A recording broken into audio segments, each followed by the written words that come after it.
So it was, usually devotees start to chant. And then, it didn't happen too many times.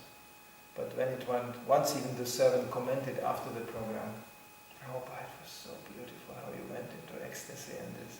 And Prabhupada looked like a little schoolboy who was caught to smuggle candy, and he said, but I don't do it too often, isn't it? Because actually one is not supposed to exhibit this kind of thing. Not publicly. Prabhupada was very strong on this point. So, but sometimes he just couldn't help it. He just, suddenly he was with Krishna. And we were all like, he was really gone. He was gone. He was sitting here, there, he was gone. And then he came out and he was like, very nice, sharing and this. So of course it's the highest level of preaching and highest level of bhakti. But we should be very cautious so we don't get sentimentally drawn in. And then the conditioned soul has always one tendency. It starts to dictate its conditions. Because it's conditioned, So, yes, I will serve Krishna, but you agree on this. Conditioned soul always makes contracts. And then when you submit yourself to that, it is like known that Bhaktisiddhanta Maharaj had one follower who was a very rich man, but with very poor spiritual standards. And even because Bhaktisiddhanta Maharaj was surrounded by his sannyasis and this, and they got occasionally very upset with that man because he was treating Bhaktisiddhanta like, come here and la la la la, very familiar, I can give another 100,000 rupees. And Bhaktisiddhanta was always like, yes, thank you very much. And he was like showing very humble profile in front of that man. And this is too much. How the man treats our spiritual master? But they didn't do anything because they actually were respecting how Bhaktisiddhanta is choosing to relate to that man. It was not exactly Bhaktisiddhanta's style to be so humble, to some fool. But he wanted him being engaged in devotional service. So he chose this course of action for that person. Prabhupada was also like that. Sometimes seemingly even Prabhupada facilitated, even immorality. He didn't. No, he absolutely didn't. But in that particular situation, like it was reported, the temple president is now so engaged with the construction of the new temple, and he is so busy with the project, he doesn't change his rounds anymore. Prabhupada wrote back, Arjuna also had no time to change his rounds on the battlefield of Kurukshetra. Finished.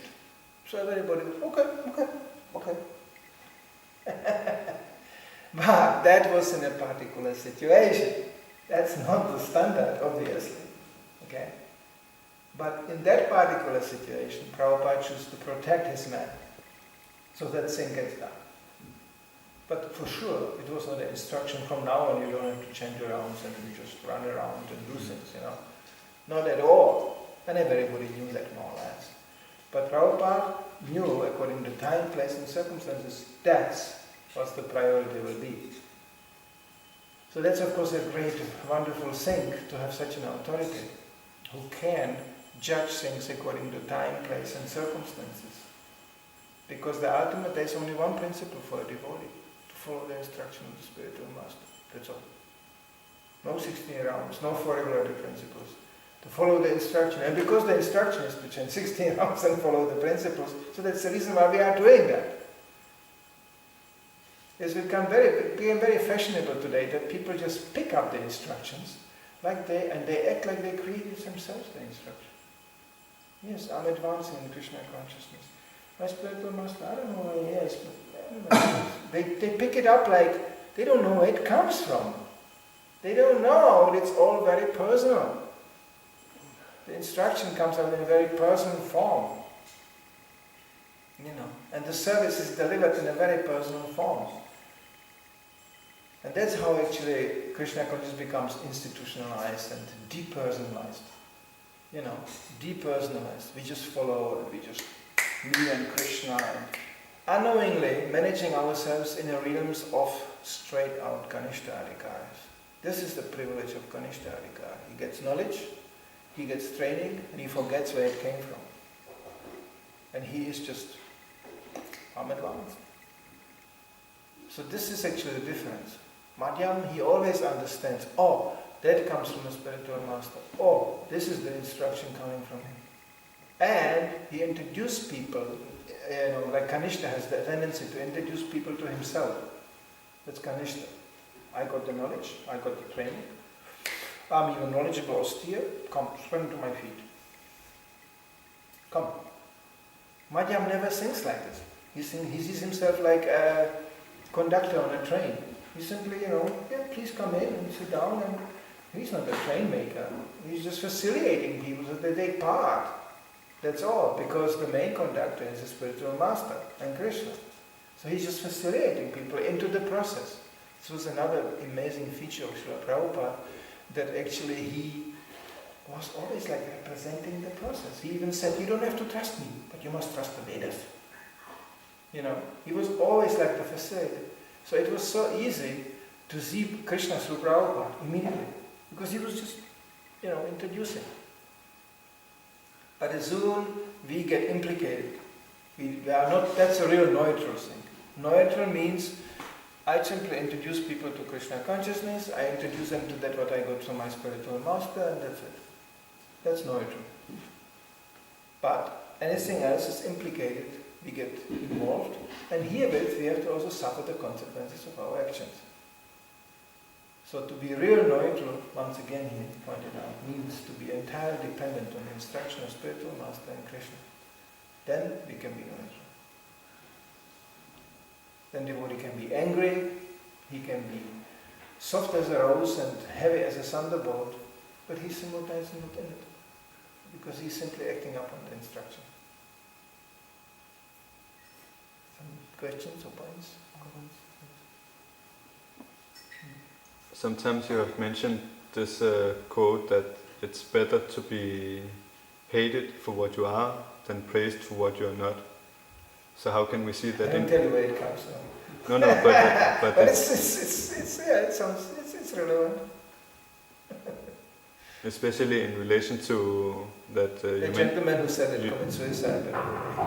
You mentioned that if you have some attachment.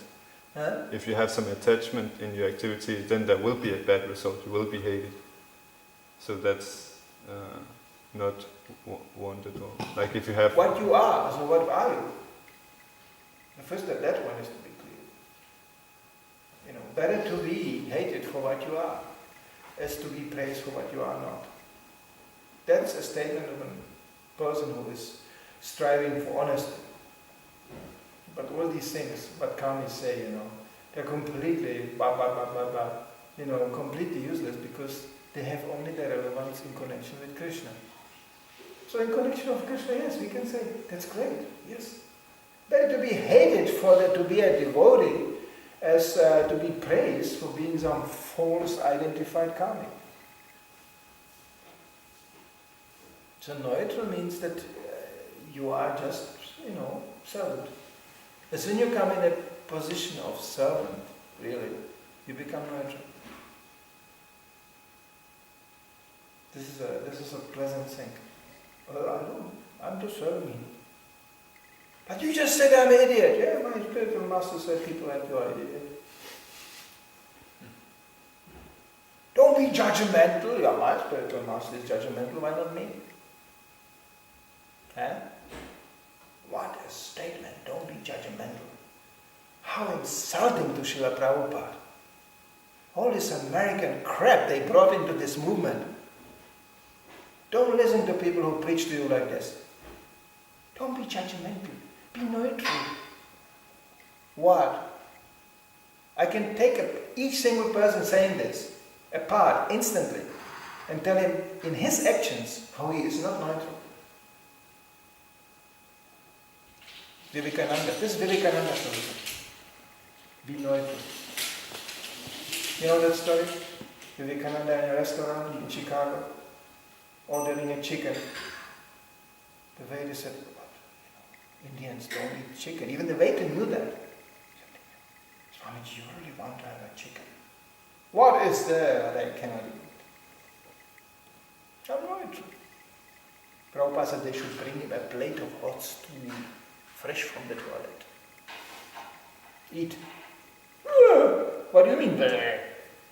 What is there what you cannot eat? Eat it, now, in front of me. Follow your own philosophy. Prabhupada was very three-dimensional on these points, because it's so hypocritical. Don't be judgmental. What do you mean judgmental? You are judgmental. You are telling me I'm a judgmental. Right away here. You are judgmental, telling me that I'm judgmental. So you stop being judgmental. In other words, shut up.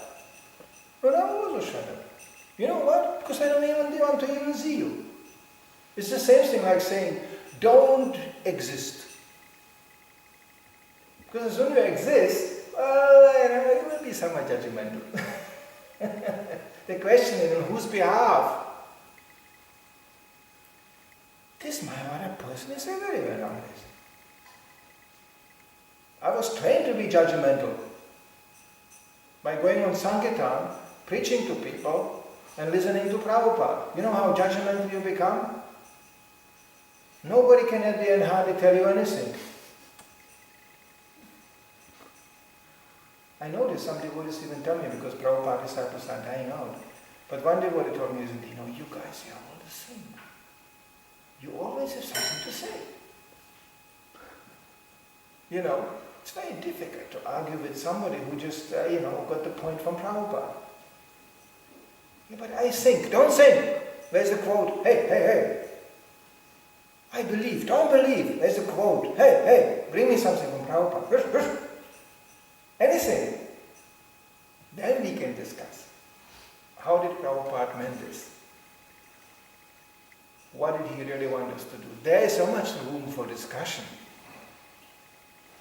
They always threaten you with this fascistic dictatorship and, judgmental. And Hitler was also judgmental, No, just as soon as we are on the level of the Shastra, Prabhupada, there is so much to discuss. And there again, sometimes it gets very, very edgy, and it gets very touchy. What course of action is the best? Therefore, any king and anybody who had to be judgmental all day kept a big, army of brahmanas.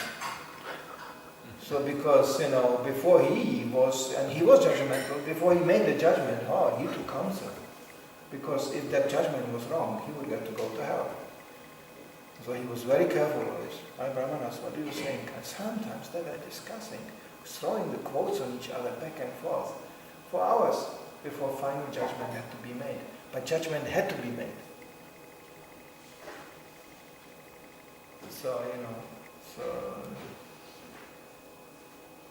why are people so afraid of this? They're already doing that. Are you democratic? No. Then I will kill you. That's not very democratic.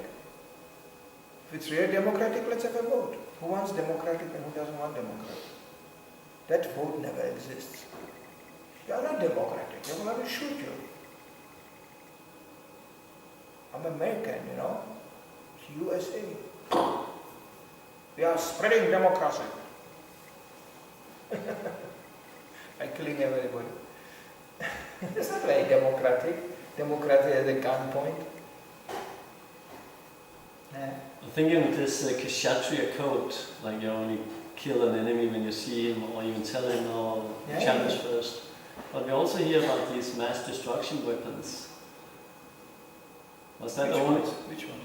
Like many astras that could kill thousands. Yes, that's very personal. Brahmastra is just targeted to one person. All the Brahmastras were very personal. But they were like weapons, like example, producing, massive rain. That's not very personal. You just shower everybody with water and flesh him out. Things like that. But when you read Mahabharata, these combats, and they are very personal. The Ashwatthama's children being killed, that's killed, it's very personal. I'm thinking of it because there was these mass destruction weapons where just thousands of arrows just divided into billions of arrows. Oh yeah. But I'm thinking maybe that was for the sutras. Yeah, right. That's part of the warfare, that you have the contingent of the general soldiers and general people. Shudras were actually not taking part, but they are these common soldiers. Yes, certainly, there was a massive destruction like this. But when to the elevated class, that was very personal. I mean, what a grand start of dying, Bhishma there and everything. It's a whole lecture to it too. Long lecture. They were actually not kshatriyas, they were sages. They were Raja Rishis. They were, Raja and Rishi. But still, you can see an example of Lord Ram, like example. He went in disguise, in a town and listening what people are saying. And because of one Shudra just babbled something, he got affected. He took it seriously. It's very personal. They are talking.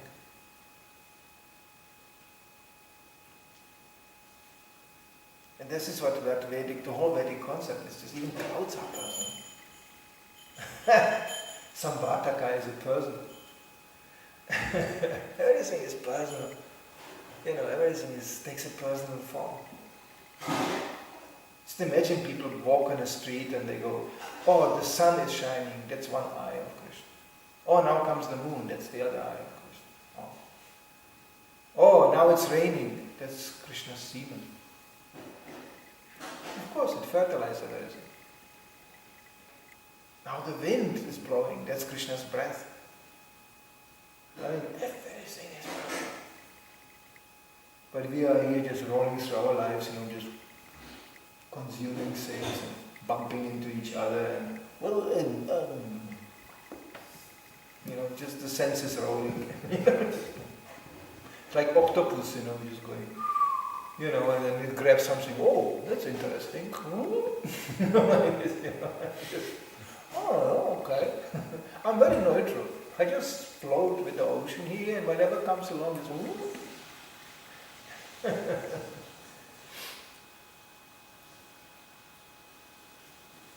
In reality, it's not like that. And actually, it's not. Fortunately, the Mayavada is not so thick and not so heavy that we can still distribute. Otherwise, if the real Mayavada would, we cannot distribute anymore, you would just go, hello, and they would go. How do you distribute book to a fish?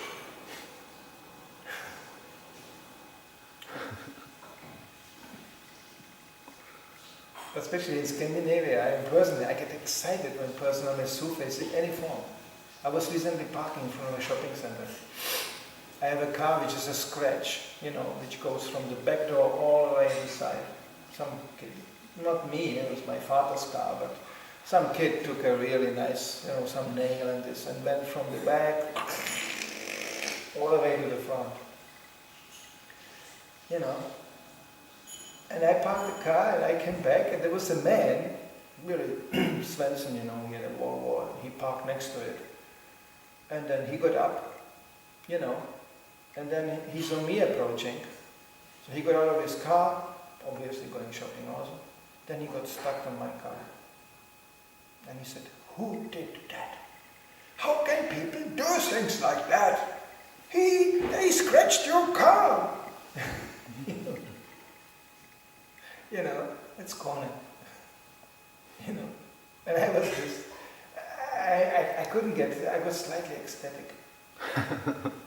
There's a man coming out of the car, normal Svensson, and he gets really upset somebody scratched my car. I had to really terminate the conversation because he was just about to make a whole thing about how people demolish cars and the young people today, and he was like with my age. He was like, he was using Swedish words, which unfortunately I know also, and he was really, and he didn't even, I said something, I speak some Swedish, so I just was going, yeah, bro, and and then he didn't even bother to think if I'm real Swedish or not. Didn't bother him at all. He just wanted to make a point. He's very upset somebody scratched my car. And then he said, and then he went on.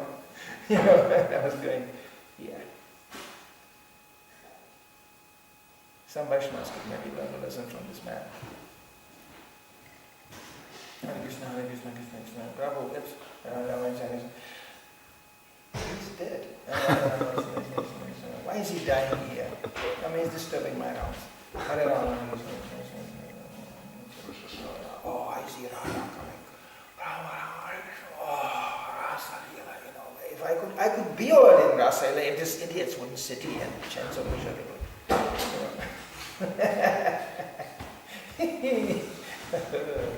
No, we will not go back home, back to Godhead like this. We will be shocked to go back home, back to Godhead.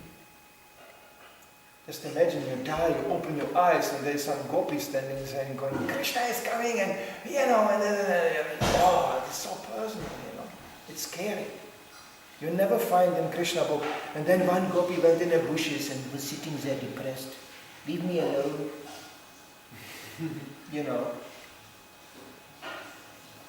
You never find that gopis go and run serve Krishna, and one gopi goes, I like Krishna, but I will serve him my way. This is all. They don't have such a souls in the spiritual world. It's a constant interaction. It's a constant, constant bumping into each other. And Krishna wakes up, and he doesn't dress him privately. Mother Yashoda is dressing him, and all the gopas are there and commenting on his dress, and they, he cannot even dress privately, It's already full interaction there,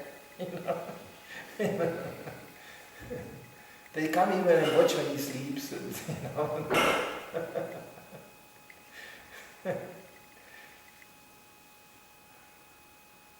And that makes life palatable. When people start to assume that personal features. It's not true, but it's a problem, because we are all twisted by the modes of nature, and then our movements are not so smooth and harmonious. We just sometimes bump into each other, Sometimes we get angry on that, and we don't even, in that anger, we don't even see there's somebody there. And okay. This is modes of nature working on us all the time. But still, as a devotees, we should be neutral. Actually, to raise above that and see actually, what's the purpose? That's actually the uniting factor. What is the purpose? Yeah, maybe he acts weird, but his purpose is to please, to serve the mission of Srila Prabhupada. Oh, okay.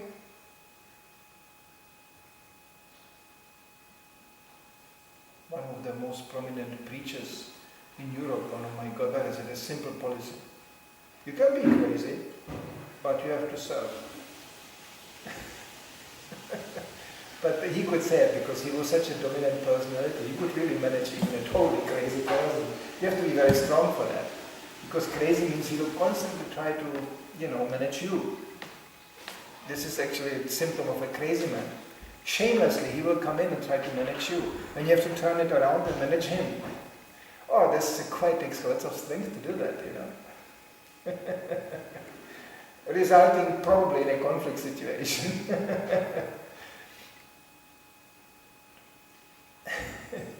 Therefore, preachers sometimes are living a very dangerous life, because they enter people's lives and they try to turn the desires around, from material to spiritual. That's a very dangerous game to play. Jesus got crucified for that. By the very same people he was preaching to. You get crucified on the road. What have you done? You cheated me. Now I cannot enjoy anymore. I know too much about Krishna. My God, what have you done? I drank just 2 bottles of whiskey again, and I still cannot forget Krishna. It's too much. Preachers always get that. Sooner or later you get this. Even Prabhupada in his share. Okay. Srila Prabhupada ki jai.